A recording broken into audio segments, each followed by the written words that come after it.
നമസ്കാരം. മഴത്തോരും മുമ്പേ സീരിയലിൻ്റെ ഒരു പുതുപുത്തൻ വിശേഷത്തിലേക്ക് എല്ലാവർക്കും സ്വാഗതം. അടുത്ത് തന്നെ വരാൻ പോകുന്ന ഒരു എപ്പിസോഡിലെ വിശേഷമാണ് നമ്മൾ പറയുന്നത്. അങ്ങനെ അലീനയെ കൊണ്ടുവന്ന് സ്റ്റാൻലി കൊട്ടാരമറ്റം തറവാട്ടിൽ കൊണ്ട് ആക്കിയിരിക്കുകയാണ് കേട്ടോ. അങ്ങനെ പുനലൂരിൽ കൊട്ടാരമറ്റം തറവാട്ടിലാണ് അലീനയുള്ളത്. അവിടെ ചെല്ലുമ്പം ഒരുപാട് പ്രതിസന്ധികളൊക്കെ അലീനയ്ക്ക് നേരിടേണ്ടതായിട്ട് വരുവാണ്. എല്ലാവരും അലീനയെ എതിർക്കുകയാണ് കേട്ടോ. വളരെ മോശമായിട്ടൊക്കെ എല്ലാവരും പെരുമാറുന്നുണ്ട്. എന്നാൽ അതിനുശേഷം അലീന എല്ലാവരെയും കയ്യിലെടുക്കുകയാണ്. അത് കഴിയുമ്പോഴേക്കും എല്ലാവരും സ്റ്റാൻലിയോട് നല്ലത് പറയാം, അലീനയെ ഒരു ദിവസം കൂടി അവിടെ നിർത്ത്, ഇന്നൊരു രാത്രി കൂടി അലീന അവിടെ നിൽക്കട്ടെ എന്ന് പറയാണ് കേട്ടോ. സ്റ്റാൻലി ആദ്യം വിസമ്മതിക്കുമെങ്കിലും പിന്നീട് സമ്മതിക്കുകയാണ്. അങ്ങനെ അതിനുശേഷം അലീന ഒരു രാത്രി കൂടി അവിടെ നിൽക്കുകയാണ്, ഒപ്പം സ്റ്റാൻലിയും.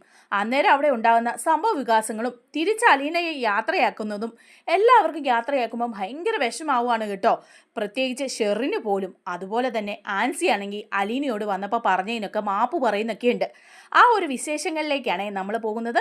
നമ്മുടെ വീഡിയോ ഇഷ്ടമായാലൊന്ന് ലൈക്ക് ചെയ്യണേ, ഹൈപ്പ് ചെയ്യണേ, ചാനൽ കൂടി ഒന്ന് സബ്സ്ക്രൈബ് ചെയ്ത് സപ്പോർട്ട് ചെയ്യണേ. അത്താഴത്തിന് മുമ്പ് ആൽബർട്ട് തഞ്ചത്തിൽ സ്റ്റാൻലിയുടെ സമീപത്തേക്ക് എത്തി. എന്നിട്ട് ചോദിക്കാണ്, ലാലിച്ചായൻ്റെ കാറിനകത്ത് കുപ്പി വല്ലതും ഇരിപ്പുണ്ടോ? ടി വിയിലേക്ക് നോക്കി സോഫയിൽ ചാരിക്കിടന്ന സ്റ്റാൻലി മുഖം തിരിച്ച് അനുജനെ ഒന്ന് നോക്കി. അയാൾക്കൊരു ചെറിയ ജിജ്ഞാസ തോന്നി. കാരണം ഇങ്ങനെയൊന്നും ഒരിക്കലും ചോദിച്ചിട്ടുള്ളതല്ല ഇവൻ. ഒരു നിമിഷത്തെ മൗനത്തിന് ശേഷം സ്റ്റാൻലി പറയുകയാ, കാലിക്കുപ്പിയുണ്ട്, മതിയോടാ? മതി. ലാലിച്ചായൻ്റെ കാലിക്കുപ്പിക്കകത്തും എന്തെങ്കിലുമൊക്കെ കാണും. കാറിൻ്റെ ചാവി ഇങ്ങ് തന്നേ, ഞാൻ ഡിക്കി ഒന്ന് പരിശോധിക്കട്ടെ. സ്റ്റാൻലി ഒന്ന് സംശയിച്ചതിന് ശേഷം കാറിൻ്റെ കീ ചെയിൻ അനുജൻ്റെ നേർക്ക് നീട്ടി. എന്നിട്ട് പറയുകയാണ്, ഒരു ബിഗ് ഷോപ്പറിൽ കുറച്ച് ജമൈക്കൻ റം ഇരിപ്പുണ്ട്, അതുമാത്രമേ എടുക്കാവുള്ളൂ. ആൽബർട്ട് ഒന്നും മിണ്ടാതെ കീ ചെയിനും വാങ്ങി മുറ്റത്തേക്ക് ഇറങ്ങിപ്പോയി. തിരിച്ചു വന്നപ്പോൾ അയാളുടെ കയ്യിൽ ഒരു റെമി മാർട്ടിൻ്റെ ബോട്ടിൽ ഉണ്ടായിരുന്നു. നിന്നോടാര് പറഞ്ഞേ അതെടുക്കാൻ? ലാലിച്ചായ മാത്രം കുടിച്ചാൽ മതിയോ? റെമി മാർട്ടിനൊക്കെ വില കൂടിയ മദ്യമൊക്കെ ഞങ്ങൾ കുടിച്ചാലും തൊണ്ടയ്ക്ക് താഴോട്ട് ഇറങ്ങും. മറ്റുള്ളവർക്ക് കൊടുക്കുമ്പോൾ നല്ലത് കൊടുത്ത് പഠിക്കണം. ലാലിച്ചായൻ വേറെ ആർക്കും അല്ലല്ലോ, സ്വന്തം അനുജന്മാർക്കല്ലേ കൊടുക്കുന്നത്. സ്റ്റാൻലി ആശ്ചര്യത്തിൽ അനുജനെ നോക്കി. സ്റ്റാൻലിയുടെ മനസ്സിൽ കൂടി ആ സമയത്ത് കടന്നുപോയ ചിന്തകൾ. എവിടുന്ന് കിട്ടി തന്നോട് ഇത്രയും ധൈര്യം? ഇത്രയും കടന്നിവൻ സംസാരിക്കാറില്ലല്ലോ. ഇവന് ധൈര്യം തൻ്റെ മകളെ 3-4 ദിവസം ഈ വീട്ടിൽ താമസിപ്പിച്ചതിൻ്റെ സ്വാതന്ത്ര്യമാണോ ഇവനീ കാണിക്കുന്നത്? ഔസേപ്പച്ചൻ അപ്പോൾ വീണ്ടും പറയുകയാണ്, അല്ലെങ്കിലും ലാലിച്ചായന് നാണമില്ലേ? ലാലിച്ചായൻ കുടിച്ചതിൻ്റെ ബാക്കി എടുത്ത് കുടിച്ചോളാൻ പറയാൻ. ഒരു റിട്ടയർഡ് കേണൽ ആ പദവിയുടെ അന്തസ്സ് കാണിക്കണം. തൊട്ടടുത്ത നിമിഷം ആൽബർട്ട് കുപ്പിയുമായി അകത്തേക്ക് പോയി. കുറെ കഴിഞ്ഞ് റോബർട്ട് വന്ന് സ്റ്റാൻലിയെ ടെറസിലേക്ക് ക്ഷണിച്ചു. ലാലിച്ചായൻ മുകളിലേക്ക് ഒന്ന് വന്നേ. ടെറസിൽ ഔസേപ്പച്ചനും ആൽബർട്ടും ഔതക്കുട്ടിച്ചായനും ഉണ്ടായിരുന്നു. 5 കസേരകളും ഒരു ടീപ്പോയിൽ ബൗളും ഐസ് ക്യൂബുകളും സോഡയും വെള്ളവും ഗ്ലാസുകളും ഒക്കെയുണ്ട്. ഒരു പ്ലേറ്റിൽ പൊരിച്ച കോഴിയുമായി റോബർട്ട് കയറി വന്നു.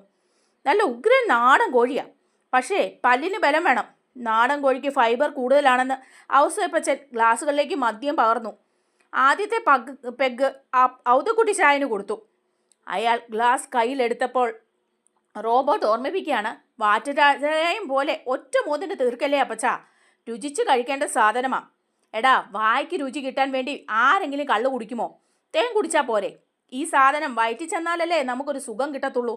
ഔതക്കുട്ടി ചായൻ തൻ്റെ ഗ്ലാസ് ഒരൊറ്റ വലിക്ക് കാലിയാക്കി. മറ്റുള്ളവർ കുറേശ്ശെ സിപ്പ് ചെയ്തുകൊണ്ടിരുന്നു. ഔസേപ്പച്ചൻ അപ്പോൾ സ്റ്റാൻലിയോട് ചോദിക്കുകയാണ്, ലാലിച്ചായൻ നാളെ എപ്പോഴാണ് പോകുന്നത്? നാളെ രാവിലെ. അലീനയെ നാളെ തന്നെ കൊണ്ടുപോകണോ? അതെന്താ അങ്ങനെ ഒരു ചോദ്യം? സ്റ്റാൻലിയുടെ പുരികം അങ്ങ് വളഞ്ഞു. അപ്പോഴേക്കും അവളെ ഞാൻ എൻ്റെ വീട്ടിലേക്ക് കൊണ്ടുപോയിക്കോളാം, കുറച്ചു ദിവസം അവിടെ നിൽക്കട്ടെ. പത്തനാപുരത്തോട്ട് ഇവിടുന്ന് വലിയ ദൂരമൊന്നും ഇല്ലല്ലോ. സ്റ്റാൻലി ഔസേപ്പച്ചനെ തുറിച്ചൊന്ന് നോക്കി.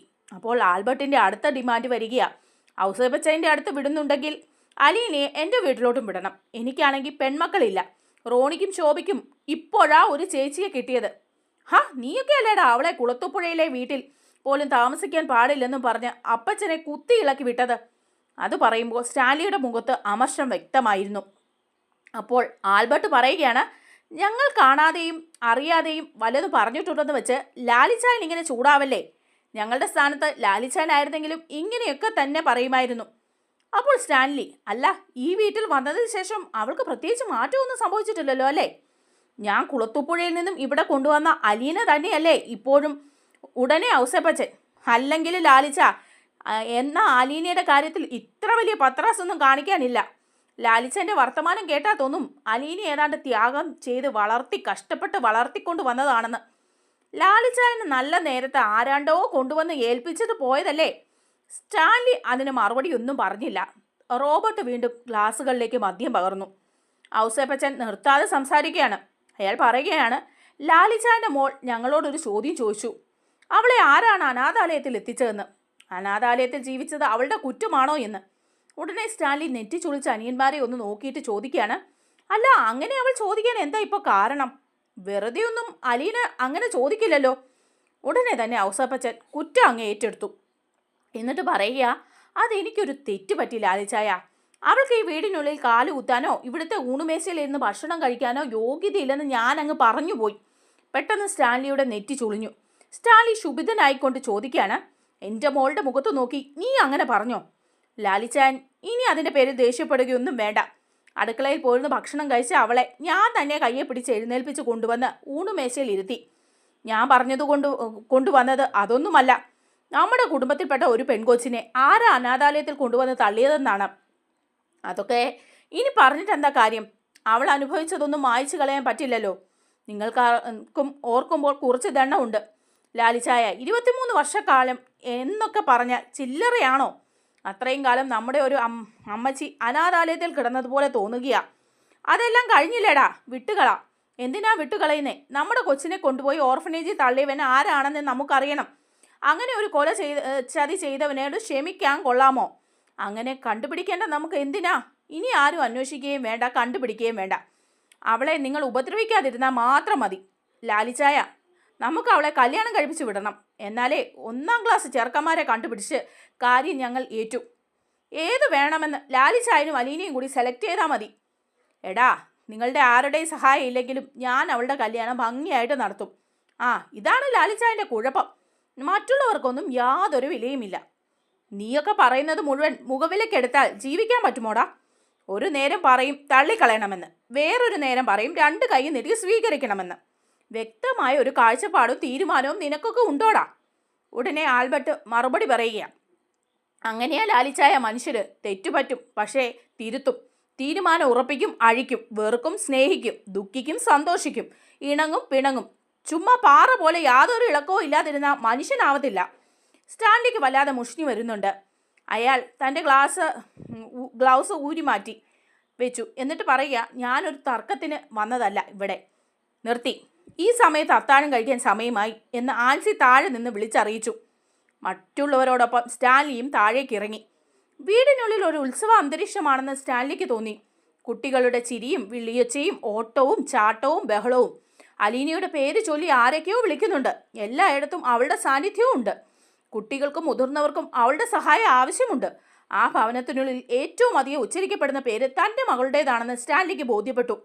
ഔസേപ്പച്ചനും ആൽബർട്ടും റോബർട്ടും അവരുടെ സ്വന്തം മക്കളോടെന്ന പോലെ അധികാരത്തിലും വാത്സല്യത്തിലുമാണ് അലീനയോട് പെരുമാറുന്നത്. അവരുടെ ഭാര്യമാർ സ്നേഹത്തോടെയും സന്തോഷത്തോടെയും അവളോട് അടുത്തിടപഴകുന്നു.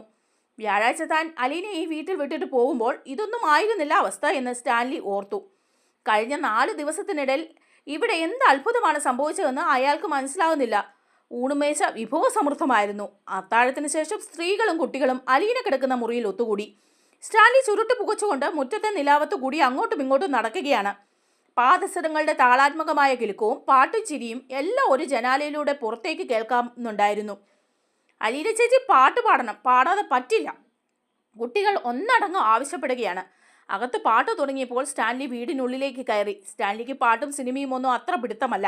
എങ്കിലും അലീനയാണ് പാടുന്നതെന്ന് അറിഞ്ഞപ്പോൾ അവളുടെ പാടുന്ന മുഖം കാണുവാൻ അയാൾക്കൊരാഗ്രഹം. സ്റ്റാൻലി വാതിലിനപ്പുറം നിന്ന് നോക്കി. നിലത്ത് വിരിച്ച ബെഡുകളിൽ കുട്ടികളോടൊപ്പം വത്സമയും ഷിജിയും ആൻസിയും ഇരിക്കുന്നുണ്ട്. അലീന ചുമരിലേക്ക് ചാരിയാണ് ഇരിപ്പ്. അവളുടെ നീട്ടിവെച്ച കാലുകളിന്മേൽ തല വെച്ച് കിടക്കുകയാണ് ദിയാമോളും ജോൺ പോളും. അവളുടെ ഇടത്തും വലത്തും ദേഹത്ത് ചാരിയിരിക്കുന്നു സാന്ദ്രയും ഷെറിനും. അനാഥ ശിശുക്കളെക്കുറിച്ചുള്ള ഒരു ഗാനമാണ് അവൾ ആലപിക്കുന്നത്. ഭൂമിയിലെ മനുഷ്യരുടെ സ്നേഹവും കാരുണ്യവും അളക്കുവാൻ സ്വർഗത്തിൽ നിന്ന് ദൈവം അയക്കുന്ന ദേവദൂതന്മാരാണ് അനാഥ ശിശുക്കളായി ജന്മമെടുത്തത്. അച്ഛനും അമ്മയും ഇല്ലാതെ ഭൂമിയിൽ ഒരു ശിശുവും പിറക്കുന്നില്ല. സ്വാർത്ഥരും ദുരഭിമാനികളുമായ അമ്മമാരും അച്ഛന്മാരും അവരെ ഉപേക്ഷിച്ചു കളയുന്നു. അനാഥരാകുന്ന കുഞ്ഞുങ്ങൾ മനുഷ്യരുടെ മുമ്പിൽ മരുന്നിനും വസ്ത്രത്തിനും ഭക്ഷണത്തിനും കൈനീട്ടുകൊണ്ട് മനുഷ്യരുടെ സ്നേഹശൂന്യതയും ദയാരാഹിത്യവും ദൈവ സൃഷ്ടിക്ക് മുമ്പിൽ വെളിപ്പെടുത്തി കൊടുക്കുന്നു. ദൈവം അവരെ ഏൽപ്പിച്ച ദൗത്യം പൂർത്തിയാക്കി. അവർ സ്വർഗത്തിലെ നിത്യാനന്ദത്തിലേക്ക് മടങ്ങിപ്പോകുന്നു. ഇതായിരുന്നു ആ ഗാനത്തിൻ്റെ ഉള്ളടക്കം.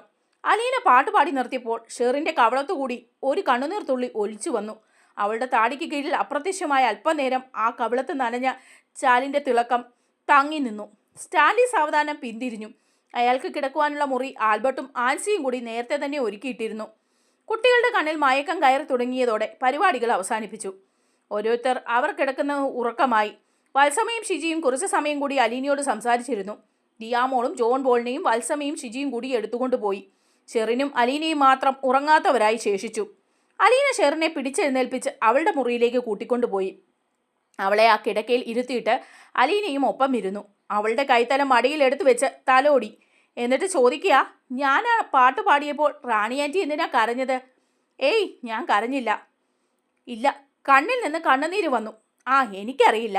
ആ, എന്നാ എനിക്കറിയാം. റാണി ആൻറ്റിക്ക് ഒരു മോൾ ഉണ്ടായിരുന്നു അല്ലേ? ഷെറിൻ്റെ നോട്ടം വല്ലാതെ പിടയുവാൻ തുടങ്ങി.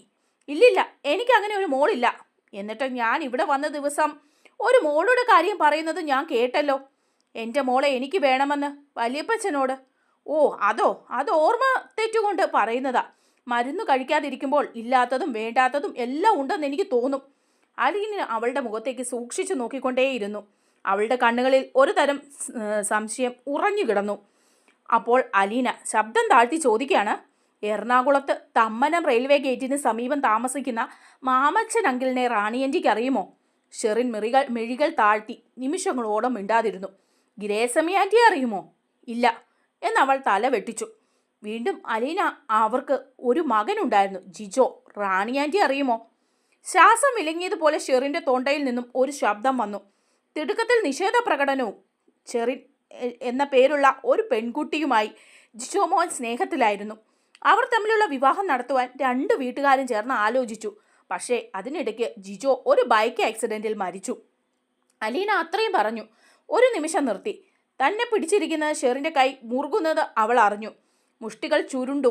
മുഖത്തിന് നല്ല മുറുക്കം. ശ്വാസം എടുക്കുന്നില്ല എന്ന് അവൾക്ക് തോന്നി. അലീന വീണ്ടും പറയുക, ഞാൻ ഈ പറഞ്ഞ ഷെറിൻ ആ സമയത്ത് ഗർഭിണിയായിരുന്നു. പിന്നീട് 5 വർഷത്തോളം ആ പെൺകുട്ടിയെ പറ്റി എറണാകുളത്തെ മാമച്ചൻ അങ്കിളിനോ ഗ്രേസമി ആൻറ്റിക്കോ ഒന്നും അറിയില്ലായിരുന്നു. എന്നാൽ കഴിഞ്ഞ വർഷം അവർക്കൊരു ചില വിവരങ്ങൾ കിട്ടി. അവരുടെ മകൻ്റെ കുഞ്ഞിൻ്റെ ഗർഭം ധരിച്ചിരുന്ന ഷെറിൻ വീട്ടുകാരുടെ എല്ലാ എതിർപ്പുകളെയും നേരിട്ടുകൊണ്ട് ഒരു പെൺകുഞ്ഞിനെ പ്രസവിച്ചു. ഏതോ ഒരു ഓർഫനേജിന് അതിനെ ദാനം ചെയ്തുകൊണ്ട് ഷെറിൻ്റെ വീട്ടുകാർ തൽക്കാലം അവരുടെ മാനം കാത്തു. എങ്കിലും വല്ലപ്പോഴും ഓർഫനേജിൽ ചെന്ന് ആ കുഞ്ഞിനെ ഒരു നോക്ക് കാണുവാനുള്ള അനുവാദം വീട്ടുകാർ ഷെറിന് കൊടുത്തിട്ടുണ്ടായിരുന്നു. 2 വർഷത്തിനു മുമ്പ് മൂവാറ്റുപുഴക്കാരനായ ടോണി എന്ന ചെറുപ്പക്കാരൻ ഷെറിൻ വിവാഹം കഴിച്ചു. തുടർന്ന് അയാൾ അവളെ തൻ്റെ ജോലിസ്ഥലമായ കുവൈറ്റിലേക്ക് കൊണ്ടുപോയി. 1.5 വർഷത്തോളം അവർ പ്രശ്നങ്ങളൊന്നുമില്ലാതെ ജീവിച്ചു. ഇടയ്ക്ക് നാട്ടിൽ ചേർന്ന ഷെറിൻ തൻ്റെ കുഞ്ഞിനെ കാണുവാൻ വേണ്ടി ഓർഫനേജിൽ ഓടിയെത്തി. പക്ഷെ അപ്പോഴേക്കും അതിനെ ആരോ ദത്തെടുത്ത് കൊണ്ടുപോയി കഴിഞ്ഞിരുന്നു. കുഞ്ഞിനെ കാണാതെ ആയതിൻ്റെ പിൻപിൽ എന്തൊക്കെയോ തിരിമറികൾ നടന്നിട്ടുണ്ട് എന്ന് സംശയിച്ച് ഷെറിൻ കുവൈറ്റിലേക്ക് മടങ്ങിപ്പോവാൻ മടിച്ചു. ഒടുവിൽ ഭർത്താവ് വന്ന് ഷെറിനെ കൂട്ടിക്കൊണ്ടുപോയി. തൻ്റെ കുഞ്ഞ് ജീവിച്ചിരിപ്പുണ്ടോ, ആരെങ്കിലും അതിനെ അപായപ്പെടുത്തിയോ, ഇതൊന്നും അറിയാതെ ഷെറിന് ഊണും ഉറക്കവും നഷ്ടപ്പെട്ടു. ക്രമേണ അവളുടെ മനസ്സിൻ്റെ സമനില തെറ്റി. അലീന ഇത് പറയുമ്പോൾ ഷെറിൻ്റെ മുഖത്ത് വരുന്ന ഭാവമാറ്റം അവൾ ശ്രദ്ധിക്കുന്നുണ്ടായിരുന്നു. അവളുടെ നെറ്റിയിലെ ഞരമ്പുകൾ പിടിച്ചു. കഴുത്തിലെ പേശികൾ വലിഞ്ഞു. അവൾ കുറേശ്ശെയായി കിതച്ചു തുടങ്ങി. ഷെറിൻ്റെ ഭർത്താവ് കുവൈറ്റിൽ നിന്നും അവളെയും കൊണ്ട് നാട്ടിലെത്തി. ഷെറിൻ്റെ വീട്ടുകാരോട് സത്യം പറയുവാൻ അയാൾ ആവശ്യപ്പെട്ടു. ഒടുവിൽ വീട്ടുകാർക്കെല്ലാം തുറന്നു പറയേണ്ടി വന്നു. തൻ്റെ ഭാര്യ വിവാഹത്തിന് മുമ്പ് ഒരു കുട്ടിയെ പ്രസവിച്ചവളാണ് എന്നറിഞ്ഞ് തകർന്നു പോയ ആ മനുഷ്യൻ പിന്നീട് ഒരിക്കലും ഷെറിനെ കാണാൻ വന്നിട്ടില്ല. ആദ്യം സ്നേഹിച്ച പുരുഷനെ നഷ്ടപ്പെട്ട്, അവൻ നൽകിയ കുഞ്ഞിനെ നഷ്ടപ്പെട്ട്, പിന്നീട് ഭർത്താവിനെ നഷ്ടപ്പെട്ട്, ഒടുവിൽ സ്വന്തം ജീവിതം നഷ്ടപ്പെട്ട ആ ഷെറിൻ ഇന്നൊരു തടവുകാരിയെ പോലെ ആർക്കും വേണ്ടാതെ ജീവിക്കുന്നു. അലീന മറ്റാരുടെയോ കഥ എന്നതുപോലെ പറഞ്ഞു നിർത്തി. പെട്ടെന്ന് ഷെറിൻ ചീറിക്കൊണ്ട്, ഇല്ല, ആര് പറഞ്ഞു നിന്നോട് ഈ കള്ളക്കഥയൊക്കെ? ഞാൻ പെട്ടെന്ന് ആക്രമാസക്തിയായി അലീനയെ ഇരു തോളിലും പിടിച്ചു കുലച്ചു. ആര് പറഞ്ഞു? എനിക്കറിയണം. നിന്നോട് ഇതൊക്കെ ആര് പറഞ്ഞു? ഇല്ല, ഇങ്ങനെയൊന്നും സംഭവിച്ചിട്ടില്ല. ആരാണ് നീ പറയടി? അവൾ അലീനയുടെ മുടി പിടിച്ചു വലിച്ചു. കഴുത്തിൽ ഞെക്കിപ്പിടിച്ച് അവളുടെ മുഖം വിട്ട് ഉലച്ചു. അലീന മെല്ലെ അവളുടെ പുറത്തുകൂടി കൈ ചുറ്റി ഷെറിനെ ആശ്ലേഷിച്ചു. ഷെറിൻ കുതറി മാറുവാൻ ശ്രമിച്ചു. സാരില്ല, അലീന അവളെ ആശ്വസിപ്പിച്ചു. ഞാൻ പറഞ്ഞത് വേറൊരു ഷെറിൻ്റെ കഥയാ കേട്ടോ. വേറെ ഒരു പാവം പെണ്ണിൻ്റെ കഥയാ. എല്ലാം നഷ്ടപ്പെട്ട ഒരു അമ്മയുടെ കഥ. ഒടുവിൽ ഷെറിൻ ഒരു കുഞ്ഞിനെ പോലെ അലീനയുടെ കരവലയത്തിനുള്ളിൽ ഒതുങ്ങിയിരുന്നു. അവളുടെ ഉടൽ വിറകൊള്ളുന്നുണ്ടായിരുന്നു. അലീന അവളെ ഒന്നുകൂടി തൻ്റെ ദേഹത്തേക്ക് അമർത്തി പിടിച്ചു. അവളുടെ മുഖം തോളിലേക്ക് അണച്ച് ചുമലിലും മുടിയിലും തഴുകിക്കൊണ്ടിരുന്നു. പതിയെ ഷെറിൻ്റെ കിത പതുങ്ങി അടങ്ങി തുടങ്ങി. ദേഹം തണുത്തു തുടങ്ങി. അലീന അവളെ കിടക്കയിലേക്ക് കിടത്തി. അവളുടെ മുഖത്ത് ചെറുതേറിയ മുടി മാടി ഒതുക്കി. ഷെറിൻ വാടി തളർന്ന പോലെ കിടക്കുകയാണ്. അവൾ അലീനയുടെ മുഖത്തേക്ക് തന്നെ നോക്കിക്കൊണ്ടിരുന്നു. അലീന മുഖം കുനിച്ച് അവളുടെ നെറുകയിൽ ഒന്ന് ചുംബിച്ചു. വിഷമിക്കേണ്ട കേട്ടോ, ആരുമില്ലെന്ന് വിചാരിക്കുകയും വേണ്ട, ഞാനുണ്ട് കൂട്ടിന്, എല്ലാം ശരിയാവും. അത് പറയുമ്പോൾ ഷെറിൻ്റെ കണ്ണിൽ കണ്ണുനീർ നിറഞ്ഞു. അത് ചെന്ന് കവിളിലൂടെ ഇരുവശത്തും ഒഴുകി. അടുത്ത പ്രഭാതമായി. സ്റ്റാൻലി രാവിലെ കുളത്തുപുഴയ്ക്ക് പോകുവാൻ തയ്യാറായി. അലീന വരുവാൻ വേണ്ടി സിറ്റ് ഔട്ടിൽ കാത്തു നിൽക്കുകയാണ്. അലീനയും ഒരുങ്ങിക്കഴിഞ്ഞു. ഇന്നലത്തെ തിമിർപ്പൊന്നും ഇന്ന് ആ വീട്ടിലില്ല. കുട്ടികൾ അങ്ങിങ്ങായി ഉദാസീനരായി ചുമലും ചാരി നിൽക്കുകയാണ്. അവരെല്ലാം സ്നേഹത്തിൻ്റെ ചരലിൽ കോർത്ത ഒരു പൂമാല പോലെ കഴുത്തിലിട്ടുകൊണ്ട് നടന്ന അലീന ചേച്ചി മടങ്ങിപ്പോവുകയാണ്. യാത്ര പറച്ചിലാണ് വേദനാഭരിതം എന്ന് അലീനയ്ക്ക് മനസ്സിലായി. ജോസൂട്ടിക്ക് സങ്കടം സഹിക്കുവാൻ കഴിയുന്നില്ല. അവൻ്റെ മുഖത്ത് നോക്കി അലീന പറയുകയാണ്, ഞാൻ പോയാൽ ഇനി വരില്ലേ, നമ്മൾ ഇനിയും കാണും, ഇതുപോലെ കൂട്ടുകൂടും, പിന്നെ എന്താ പ്രശ്നം? അവൻ നടുക്കം കടിച്ചുകൊണ്ട് വിഷാദമഗ്നനായി നിന്നു. അലീനയെ അപ്പോൾ റോണിയോടും ശോഭിയോടുമായി പറയുകയാണ്, നിങ്ങൾക്കും കുളത്തുപുഴയ്ക്ക് വരാലോ, അത്ര വലിയ ദൂരമൊന്നുമില്ലല്ലോ. ഞങ്ങൾക്ക് പേടിയാ അലീന ചേച്ചിയുടെ പപ്പേ. അയ്യോടെ മുത്തേ, പപ്പ തോക്കെടുത്ത് വെടിവെക്കാതെ അലീന ചേച്ചി നോക്കിക്കൊള്ളാം, നിങ്ങൾക്ക് ധൈര്യമായിട്ട് അങ്ങോട്ട് വരാം. ഓക്കെ. അപ്പോൾ സാന്ദ്ര വല്ലായ്മയോടുകൂടി പറയുകയാണ്, ഞങ്ങളുടെ വീട്ടിലൊന്നിട്ടൊന്നും വരാൻ അലീന ചേച്ചിയോട് പറഞ്ഞിട്ട് ചേച്ചി വന്നില്ലല്ലോ. അലീന ചേച്ചി കുളത്തുപുഴ ചെല്ലുമ്പോഴേക്കും ഞങ്ങൾ എല്ലാം മറക്കും. അത് കേട്ടുകൊണ്ട് സാന്ദ്രയുടെ ഇരു തോളുകളിലും പിടിച്ചുകൊണ്ട് അലീന വികാര വായ്പോടുകൂടി പറയുകയാണ്, ഞാൻ മറക്കാനോ? കൊള്ളാം. ഈ ലോകത്ത് എനിക്ക് ആരോരുമില്ലെന്നോർത്ത് കുട്ടിക്കാലത്തൊക്കെ ഞാൻ എന്തുമാത്രം വിഷമിച്ചിട്ടുണ്ടെന്ന് നിങ്ങൾക്കറിയാമോ? ഇപ്പോൾ എനിക്ക് എത്ര പേരെയാ ആങ്ങളമാരായിട്ടും അനുജത്തിമാരായിട്ടും ഒക്കെ കിട്ടിയിരിക്കുന്നത്. ഇല്ലാതിരുന്നിട്ട് കിട്ടുമ്പോഴേ അതിൻ്റെ വിലയറിയാൻ പറ്റൂ. ഞാൻ ആരെയും മറക്കില്ല കേട്ടോ, ഒരിക്കലും. പിന്നീട് വത്സമ്മയോടും ചിച്ചിയോടും അലീന യാത്ര പറഞ്ഞു. അതിനുശേഷം ആൽബർട്ടിനോടും ഔസേപ്പച്ചനോടും അവരും മടങ്ങിപ്പോകാൻ ഒരുങ്ങുകയാണ്. അപ്പോൾ ഔസേപ്പച്ചൻ അലീനയോട് ചോദിക്കുകയാണ്, വീടും പൂട്ടി ഇറങ്ങിയിട്ട് ദിവസം 3 ഇനി വീട്ടിലോട്ട് ചെന്നിട്ട് പിള്ളേർക്ക് ഇന്ന് സ്കൂളിൽ പോകേണ്ടതാ. നീ ഇനി എന്നാ തിരികെ വരുന്നത്? അറിയില്ല അങ്കിളെ. വരുമ്പോൾ പത്തനാപുരത്തിന് വരണം. അല്ലെങ്കിൽ വേണ്ട, ഞാൻ അവിടെ വന്ന് നിന്നെ കൂട്ടിക്കൊണ്ട് പോന്നോളാം. ഇല്ലെങ്കിൽ ലാലിച്ചായ നിന്നെ വിടത്തില്ല. എനിക്കാണെങ്കിൽ ഒരു കടം ബാക്കി കിടപ്പുണ്ട്. കടവോ? എന്ത് കടവാ അങ്കിളെ? നിന്നോട് ഞാൻ ഒരു വാക്ക് പറഞ്ഞു പോയില്ലേ, നിന്നെ വീട്ടിൽ കയറ്റുവാനുള്ള യോഗ്യതയില്ലെന്നൊക്കെ. ഇനി ഞാൻ തന്നെ നേരിട്ട് വന്ന് നിന്നെ വീട്ടിലോട്ട് ക്ഷണിച്ചുകൊണ്ട് പോയിട്ട് വേണ്ടേ ആ കടം ഒന്ന് വീട്ടാൻ? തുടർന്ന് ഔസേപ്പച്ചൻ വീറപ്പടക്കിക്കൊണ്ട് ചോദിക്കുകയാണ്, നിനക്ക് എന്നോട് കയറുവൊന്നുമില്ലല്ലോ അല്ലേ? ഇല്ലങ്കിളെ. അത് പറയുമ്പോൾ അലീനയുടെ കണ്ണിൽ നനവൂറി. ഇല്ലെന്ന് എനിക്കറിയാം, എന്നാലും ഒരു മനസമാധാനത്തിന് ചോദിച്ചതാ. ആൻസി ഈ സമയത്ത് അടുക്കളയിലായിരുന്നു. അലീന അവിടെയും ചെന്ന് യാത്ര പറഞ്ഞു. അയ്യോ, ഈ ചായ കുടിച്ചിട്ട് പോ. ആൻസി അവളെ പിടിച്ചു നിർത്തി. ചായ ആറ്റിക്കൊടുത്തു. അലീന ചായ കുടിക്കുമ്പോൾ ആൻസി പറയുക, ദിയാമോൾക്കും റെനിക്കുട്ടനും ഭയങ്കര സങ്കടമാ നീ പോവാ എന്ന് പറയുന്നത് കേട്ടപ്പോൾ. നീ ഇനി വരുവോ ഇങ്ങോട്ട്? ആൻറ്റി എന്താ ഈ പറയുന്നത്? എൻ്റെ കൂടി തറവാടല്ലേ ഇത്? അവൾ ആൻസിയുടെ വീർത്ത വയറിൽ കൈത്തലം ചേർത്ത്, കുഞ്ഞുവാവ ഉണ്ടാകുമ്പോൾ ഞാനും കൂടി വേണ്ടേ? ഇവിടെ തന്നെ ആൻസിക്കും അത് ആഗ്രഹമായി തോന്നി. അവൾ പറയുകയാണ്, അതെ, നീ കൂടി ഉണ്ടായിരുന്നുവെങ്കിൽ നന്നായിരുന്നുവെന്ന് ഇപ്പോൾ എനിക്ക് തോന്നുകയാ. അതുമാത്രമല്ല, അമ്മയൊന്നും ശരിയാവത്തില്ല. നോക്കിയും കണ്ടും ഒന്നും ചെയ്യാൻ അമ്മയ്ക്ക് ഇപ്പോഴും അറിയില്ല. പിള്ളേരെ നോക്കുവാൻ പോലും അമ്മയ്ക്ക് അറിയില്ല. അത് കേട്ടുകൊണ്ട് പെട്ടെന്ന് മറിയക്കുട്ടി ചോദിക്കുകയാണ്, നിന്നെയൊക്കെ പിന്നെ ആരാടി വളർത്തിയത്? ഓ, വളർത്തിയ കാര്യമൊന്നും ആരും പറയണ്ട. ഞങ്ങളൊക്കെ തന്നെ വളർന്നതല്ലേ. 3 നേരം വെച്ചുണ്ടാക്കി തിന്നാൻ തരും, അത്ര തന്നെ. വീട്ടിലെ പണിക്കാർക്കും അങ്ങനെ തന്നെയാണ്. ഉടനെ അലീന, ഞാൻ പോയി കഴിഞ്ഞിട്ട് മതി നിങ്ങൾ അമ്മയും മോളും കൂടിയുള്ള തർക്കം. ഞാൻ പോയിക്കോട്ടെ ആൻറ്റി. ഉടനെ ആൻസി അലീനയുടെ കരം പിടിച്ചിട്ട് പറയുക, നീ വന്ന സമയത്ത് ഞാൻ ഏതാണ്ടൊക്കെ കുത്തുവാക്ക് പറഞ്ഞായിരുന്നു. അതൊന്നും മനസ്സിൽ വെച്ചുകൊണ്ടിരിക്കല്ലേ. എനിക്കിത്തിരി വിഷമമൊക്കെ ഉണ്ടായിരുന്നു, ഇല്ലെന്നൊന്നും പറയുന്നില്ല. പക്ഷേ ആൻറ്റിയുടെ മക്കൾ ഒരുപാട് ഉമ്മയൊക്കെ തന്ന് അതെല്ലാം മായ്ച്ചു കളഞ്ഞു. ഈ സമയത്ത് ഔതക്കുട്ടിച്ചായൻ അവിടേക്ക് വന്നിട്ട് പറയുക, ലാലിച്ച നിന്നെ വിളിക്കുന്നു. വലിയപ്പച്ചനും റെഡിയായി കഴിഞ്ഞു. നമ്മൾ ഒന്നിച്ചല്ലേ വന്നത്, ഒന്നിച്ച് തന്നെ അങ്ങ് തിരിച്ചു പോയേക്കാം. ഞാനിപ്പോൾ വരാമേ. അലീന ഷെറിൻ്റെ മുറിയിലേക്ക് വേഗം ഓടിക്കയറി. അവൾ കാലുകൾ താഴെ തൂക്കിയിട്ട് ഇരുകൈയും കട്ടിലൂന്നി നിലത്തേക്ക് നോക്കിയിരിക്കുകയാണ്. അലീന അരികെ ചെന്ന് അവളുടെ മുഖം മെല്ലെ പിടിച്ചു ഉയർത്തി.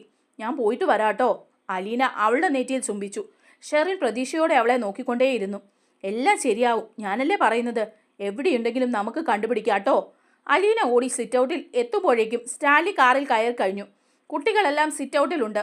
അവൾ കുഞ്ഞിന് ദിയാമോൾക്ക് ഉമ്മ നൽകി. ഇനിയും വരുമെന്ന് പറഞ്ഞ് അവളെ ആശ്വസിപ്പിച്ചു. ജോൺ പോൾ അലീനയ്ക്ക് പിടി കൊടുത്തില്ല.